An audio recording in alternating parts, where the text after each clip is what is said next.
You're tuned into It's Real podcast with your hosts, Kayla Kallander and Andrew Yaggie. Each week, we'll talk about what happens behind the scenes working full-time in real estate and share with you real-life stories, our successes and failures as we work to help consumers and industry professionals reach their real estate and real-life goals. Here we go.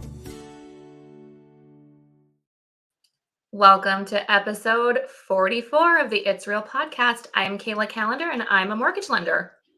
And I'm Andrew Yaggie and I'm a real estate agent. Hi, Andy. How are you today? I'm doing really good, Kayla. How about you? Fabulous. The sun is shining. Finally, it's been gloomy and doomy and it just, I don't know. For me, I talk about this every time we hop on. The weather just like re-energizes me. Yes. Yeah, it really does. And obviously we've had a little bit of a tougher stretch of weather, but as they say, April showers bring Mayflowers. And hopefully maybe some lower mortgage rates too. Lower mortgage rates and more inventory. We can only hope. Right. Absolutely. Oh, Kayla, what's going on in your world this week? This week it is, aside from the fact that, we're seeing a lot of mortgage applications coming in, we're seeing, a lot of energy in the market. It's been a busy week. I actually head out to Scottsdale, Arizona Saturday for a What's going on down there? A conference called The Gathering. It sounds funny, but it's The Gathering by Housing Wire. And I think the attendees are somewhere in like the 700-800 range, real estate, mortgage. Essentially, it's just a ton of amazing minds getting together and sharing insight and, the NAR settlement and, everything that we're experiencing in this market. When you get everybody together, it creates just this fire of energy. And I'm so excited to be around that. It's Sunday through Wednesday next week. So a lot of information coming in, but a lot of networking and connecting and maybe a little sun. We'll see. Yeah.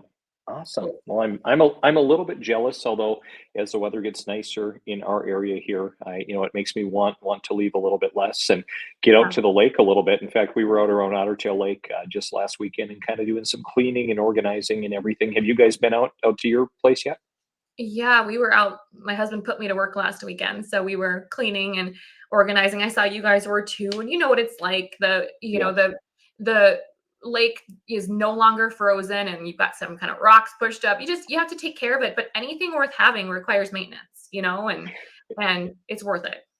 It does, and the thing I had forgotten about, but my mom reminded me of, speaking of weather, she's like, "Boy, we still had winter, April, even into May, a little wintry blast, like we didn't even have spring." So just to be able to get out and get ahead of the game, hopefully get the work done, so when the nice weather comes, one can hopefully enjoy it. And Kayla, I've really seen a lot of people, a lot of individuals that I've been, connecting with over the years here. There's a huge appetite for lake properties. I have more and more people reaching out saying, "Hey, this is the year. We're hungry for lake property. We're ready to go find us something. The only problem we're having is there's not a lot out there."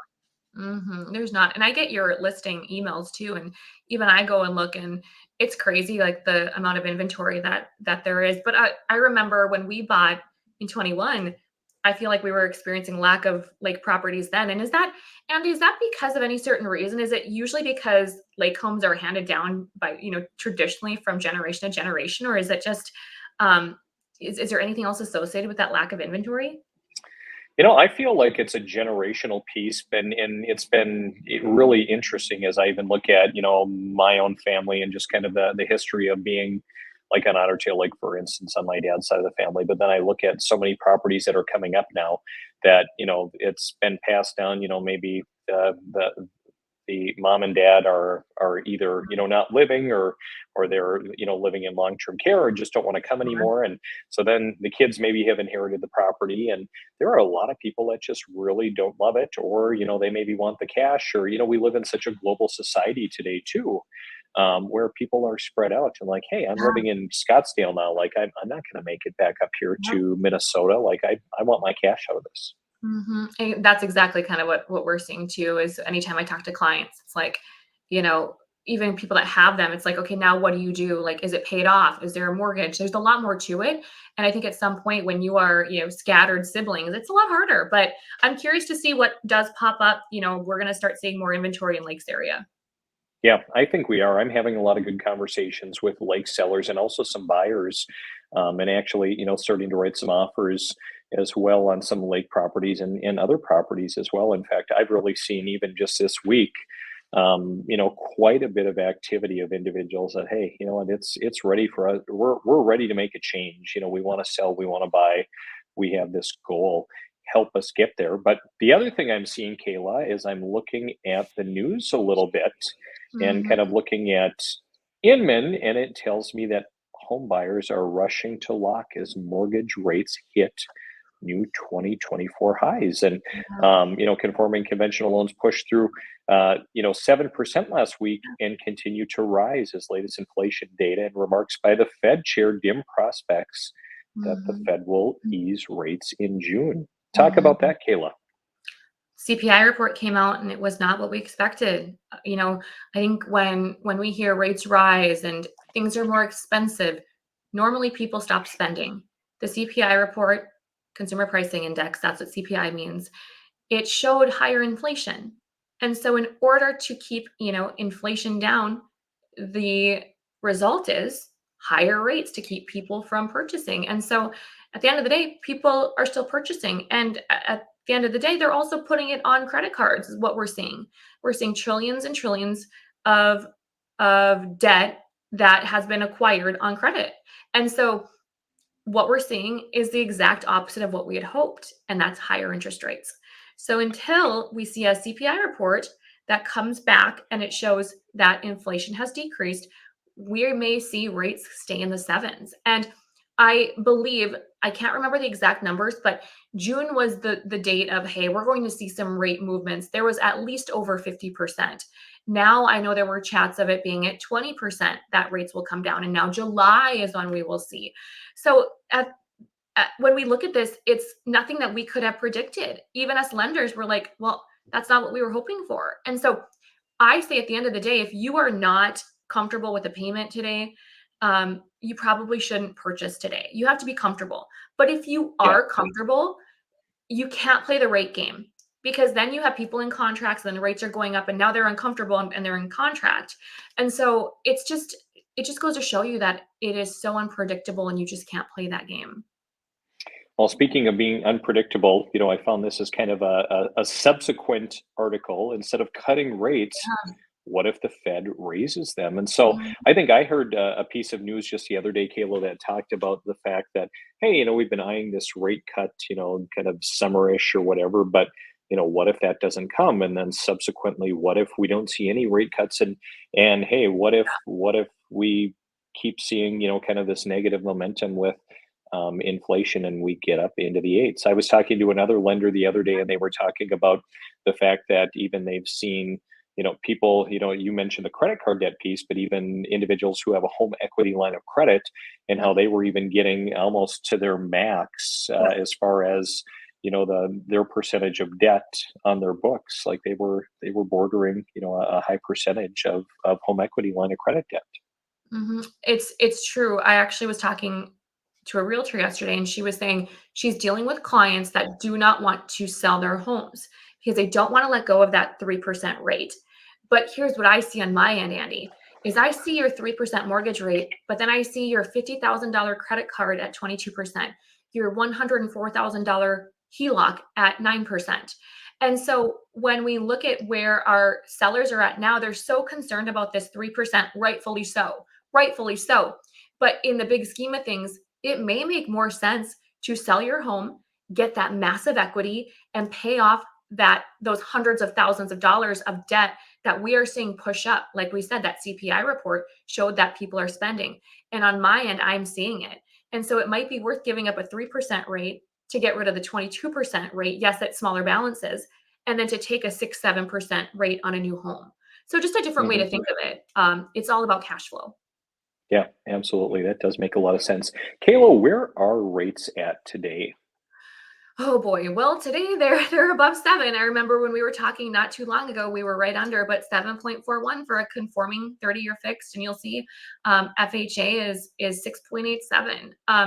Again, these are based on essentially an average of national lenders, but you can see they've pushed up. You see that green minus 0.09, that means that they've Yeah. come down a little bit since yesterday, but overall, the trend is up. Well, so Kayla, Mhm. is now like if someone like, hey, let's say I'm coming, I want to buy today. Is it a good time to lock right now, or are rates gonna trend down a little bit? Like what's my best play? You know what I always say to my clients is this: here is the rate today. Are you comfortable? Are you comfortable with that rate today and the payment we talked about? And if they say yes, I say, my advice is always to lock unless I have any other indication not to. And I ask, would you rather lock in and then the next day they improve, like rates come down a little bit? Or would you rather not lock and they go up? What level of risk, where do you want to be? And I will also tell my client, if they come up an eighth or a quarter, it impacts your payment 25 to $50 a month. How do you feel if they do that? At the end of the day, I'm giving it to my client to make that decision unless I have data that day that shows otherwise. Makes sense. Makes sense. Mhm. Okay. Yeah. Well, we'll see what happens. It could be a wild ride Mhm. through the summer, but always, again, like we talk, makes sense to align yourself with someone good, not only an agent, also with a lender. Have conversations early and often, and also like we talk often. Uh, Good to have kind of a good group of experts and professionals around you, which could include things like insurance, Kayla. It could. And it's funny you bring that up because today we have a guest that's joining us, Dani Miller. Hi, Dani. Thank you Hey for guys. joining. Hey, Dani Danny. is an insurance agent. And Dani, I will let you, I know Dani personally and professionally. She is located in Fargo. But Dani, if you want to just give a little summary to our audience of who you are and what you do, and um, maybe something personal, that'd be great. Thank you guys. Thanks for having me. Yes, like she said, my name's Dani Miller. I've been in insurance for 12 years now. I'm from a small town in North Dakota called Candu. Been in Fargo for 15 years. I live here with my longtime boyfriend, my dog, and my 18-month-old son. So I'm at Aspire Insurance, and it's a 3-man group over here. We've been trying to compete with the market. It's been a hectic year and a half. Let's Yeah. just say that, you guys.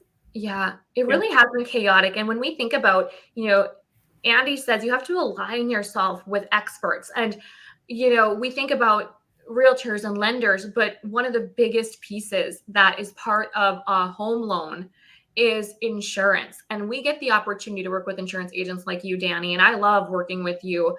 And we see like that impacts payment, that impacts affordability, just like your interest rate on your mortgage. And so we are happy to have you here because we want to dive in and ask you a few questions because we get questions constantly about insurance, constantly, and we're not the expert. And that's why we have people like you. Yeah, for sure. One of the things I want to ask you, Dani, just right off I'm just going to get into it. Yeah. We are seeing, we talked about it just recently, inflation, inflation, inflation. We have clients that say, hey, my payment went up, Kayla, and I don't know why. And I look and their taxes increased, or a special assessment was added, or their insurance went up. What is one of the reasons, or maybe multiple reasons, why people are seeing their insurance premiums go up lately?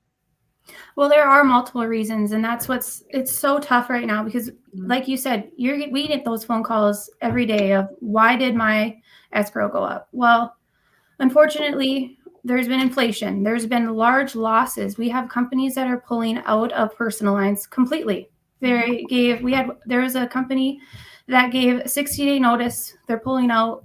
Good luck. Find your own insurance, essentially. Find Wow. new insurance. Right. But no, inflation is causing rates to go up. These large losses. I mean, the weather that's been happening the last 3 years is insane. There's an area that had tornadoes that have been hitting out in the lakes area, hailstorms left and right. I mean, it's Mhm. just ridiculous the types of losses that are happening in the large amount. It's not just, a hailstorm once a year, it's multiple hailstorms. So what's happening is these companies, they're getting saturated with where they have coverages with homes, autos, everything due to these losses. So they're either putting a mandatory wind hail deductible on these policies, increasing rates, or just pulling out altogether. So it's been a really, really tough year and a half. And I feel for everybody. I mean, I have to advise clients to not file a claim. I mean, why do you have insurance? Right. But I have to advise them, I'm sorry, but that $1,000 over your deductible claim is it's just probably not going to be worth it. And I can't predict what rates are going to be, just like you guys can't predict what the market and what the rates are going to be. And I truly wish I could. It would make my job a heck of a lot easier. But I can't. I don't know. I can tell you what the rates are 30 days from now, just because that's what they are in the system. But I can't tell you what they're going to be 60 days, 90 days. Yeah. You know, so it's been tough. It's heartbreaking. Mm-hmm. It's heartbreaking. It is challenging. And so, quite often we talk about, affordable housing and there being such a lack of affordable housing. And obviously, despite economic conditions, we've still seen, home values continue to increase at a pretty good clip. But it's not just the price of the home. It is things like we talk often, Kayla, about the mortgage rate. We talk about, things like insurance. And all of these are really working to fuel the fire to really, make things less affordable than they've ever been. Mm-hmm. Well, and it's true. It's like, I can quote a client a payment. I don't know for sure what their monthly amount will be for insurance, if it's 150 or if it's 300. And so is there any advice that you would have, Dani, for somebody that's looking to purchase a home today, first-time home buyer, let's say? Is it ever too soon to get a quote? So like today I have a girl that just sent me 3 homes, all different. At what point should someone start shopping for insurance so that they know what to expect? Because at the end of the day, it's going to impact their payment. What would you advise in that situation? I would advise to reach out to your insurance agent. As far as getting a quote when you're still shopping, it's so tough. I mean, the standard close date is 45 to 60 days. Well, with insurance, we're not really allowed to quote anything further than 60 days out. So I can quote you those 3 homes, but if you don't close on them within the 60 days, your rate could possibly change. Mm-hmm. So it's tough to say. I mean, long are the days where you can get insurance for $800. I can tell you that. I missed that. Those long are the days for $1,000. If you have $1,000 home premium and you think your rate went up, you just swallow it because I'm quoting. I mean, $2,500 is pretty standard, and that's for newer homes. That's not for older homes. Good to know. Is there a benefit, Dani? Someone comes and they're really pondering, hey, what should I buy? Something, new construction versus, a nice solid Rambler from the 70s or 80s, because something's newer. Is there a savings in that at all? Or are we looking more at, hey, the value of the home is probably more, so it's actually going to be more expensive? Yeah, it kind of goes on both spectrums. So yes, if it's a newer home, your insurance is probably going to be significantly less than if it's a home built prior to the 70s. Just like if your shingles, I mean, that's a huge, if you replace your shingles, tell your agent. I mean, most often in the Midwest, your agent probably knows because I'm sure you replaced due to a loss from a hail or windstorm, but let your agent know. That can save you thousands of dollars. Thousands. That's good to know. What about on the topic of, insurance getting canceled? So my wife and I, we had our insurance canceled, and not only a personal, our personal home, but also some other personal property, quite a number of rental properties and the like. And it's like, oh man, our carrier left the state and here we are. And of course, everything worked out in the end. But we had, one somewhat minor loss, which we filed a claim for. And even we're finding it was difficult to get coverage from different carriers. Talk a little bit about that. Yeah, so if you have losses, we are having carriers again that they don't want to touch it. And they're not picking on anybody by any means. It's just their loss. They have to control their loss ratio. I mean, they don't want their rates to go up either. So if they have larger loss ratios, well, they have to make up for that somehow. So unfortunately, they are cracking down on losses. I mean, if you have one loss, there's going to be some carriers that are like, bye-bye. We can't look at you, see you in 3 years. And unfortunately, I can't blame them. I mean, I don't want their rates to go up either. Right. So in order for them to control that, there's only one thing, and that's trying to control their loss ratios. Interesting. What about people always want to know what are ways that we can save on our insurance? And Dani, you helped my husband and me with our insurance. And I think even having a security system, things like that. But what could be something that could save, even when we think bundling like home and auto, what are some things people could do? And again, you've advised me like, hey, if you buy that lake home with that situation, you're going to be paying more. Like, what are some things to like look for or to just that they can do to lower their premium? Yeah, so like you stated, security systems, just if there's anything that you can update in your home, and I don't mean just like the cabinets. I mean, if the electrical needs to be updated, plumbing, shingles, things like that, that you can, if you can afford it, obviously. I mean, it's going to be a lot more to update those items than your insurance will be, but in the long run, your insurance will go down. Things like, I remember, Kayla, when you were looking at lake homes, explaining to you, if it's a protection class 10, Yeah. well, that means that it's further away from the fire department, and it's also has to do with it being a rural fire department. So that's volunteer. And so it's going to take a lot longer for that fire department to get out there, meaning the chances of you having a total loss are a lot higher. Or I'm like, well, the lake is right there. Can't you just pull water from the lake? And it's like, what if it's frozen? And it's like, no, Kayla, you can't do that. So that will forever be an argument I have with my underwriters. Like, bring a water pump truck. Come on. Yeah, we can do That's that. right there. I'm sure there's an ice auger if there's winter. Like, don't fight me on this.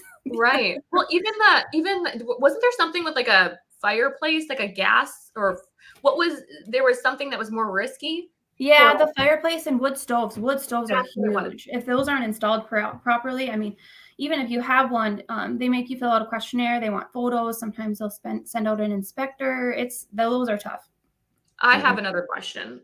Let's hear it. Asking for a friend. What is the deal with pit bulls? With dogs that are like pit bulls? Like, why are all pit bulls put in a category? Like, why aren't all pit bulls? Yeah, I know it's not just pit bulls. Okay. No, I think the issue is that there's this mortgage lender in a rural area who's big on social media, who has a bunch of pit bulls, and there's an underwriter out there that maybe doesn't like them and sees all of her content. They don't have pit bulls. They're mixed breeds.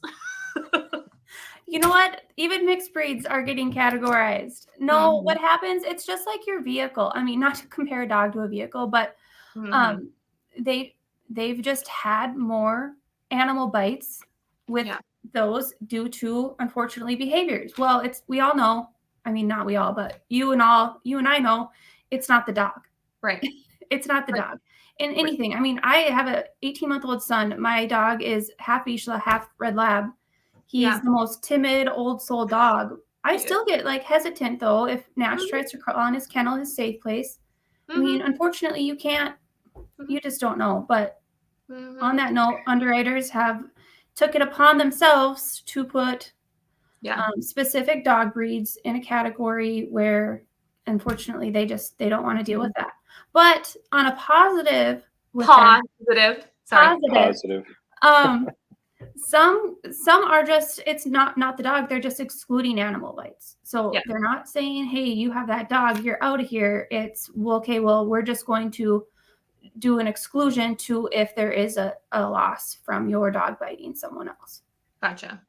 Dani, I have a question for you. So, quite often, we'll get something in the mail as an insured saying, hey, it's time to do an insurance update or whatever, or, call your agent. And I think a lot of people just kind of throw those away, or I kind of ignore them, whether it's something in the mail or email or sometimes even a call. But, I look at it kind of like going to the dentist. They say you should go, twice a year or every 6 months. And even my dentist says, well, it's kind of arbitrary. Like, you probably don't really need to come if you don't want to, but really, how often should somebody, end up doing, sitting down with their insurance provider and really going through things, and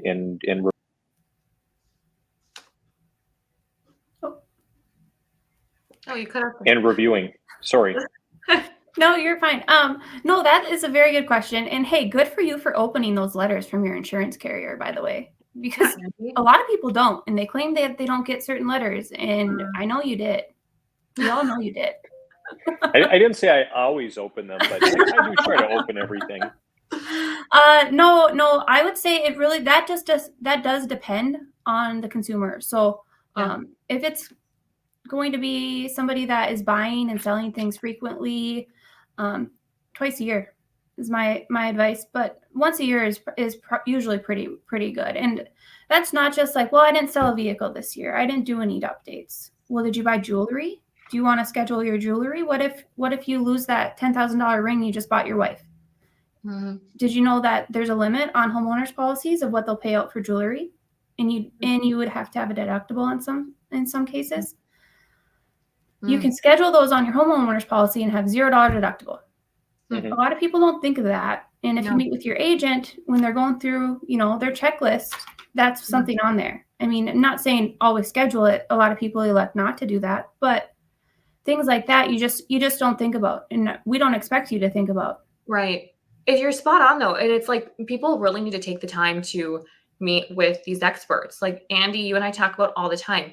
If you can't take an hour to meet with a realtor or an hour to meet with a lender to really dive in and to talk about your options and scenarios, the same applies with insurance. And I speak from my experience with Dani is I sat down, I asked her questions, my husband asked questions, because Dani was like, well, if you do this and this and this, that can save you here. And it's so easy to just look at the bottom line and say, oh, well, I just want the cheapest.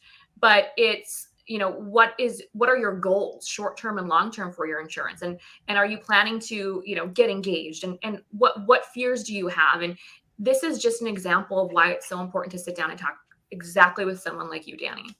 Thank you. Yeah, no, I agree. And it goes along with like you use the term cheapest. Well, unfortunately, I mean, I get it. We all want to save money, everybody. Yep. But there's certain things you just, obviously we want you to have the best rate, but you need to make sure you're covered properly. And that's not just for home insurance. That goes for auto insurance. Are your liability limits going to cover if you are in a loss today? And are they going to cover? I mean, you get in an accident today. My vehicle, brand new, would have been $70,000. Do you have enough coverage on your auto insurance to cover that?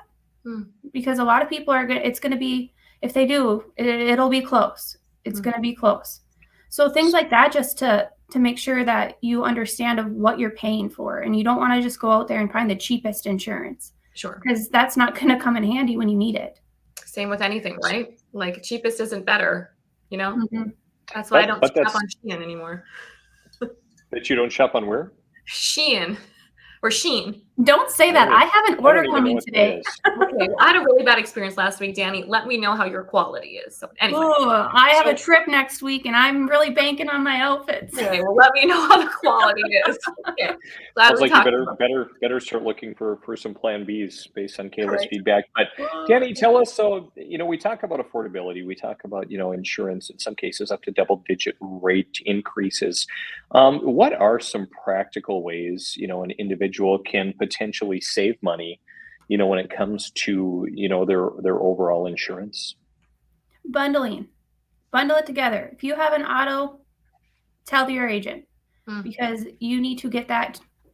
If possible, you need to combine that with your home insurance and get an umbrella policy that extends liability over your home and auto, and it's going to save you. I mean, you'll maybe pay an extra $50 a year to have an umbrella, because it's going to give you that discount on your home and your auto, and you'll have that extra liability coverage. What is an umbrella for people listening? Can you tell them what an umbrella actually does? Like, they just hear this term all the time. Yeah, they do. Well, so simple terms is an umbrella goes over your home, auto, boat, whatever it is that you have, and it extends liability. So if you have a $500,000 liability limit on your home and you have a liability loss that exceeds that, your umbrella is going to kick in, and it's going to be, they start at $1 million. So whatever it is that you go up to, your umbrella policy will cover you for that.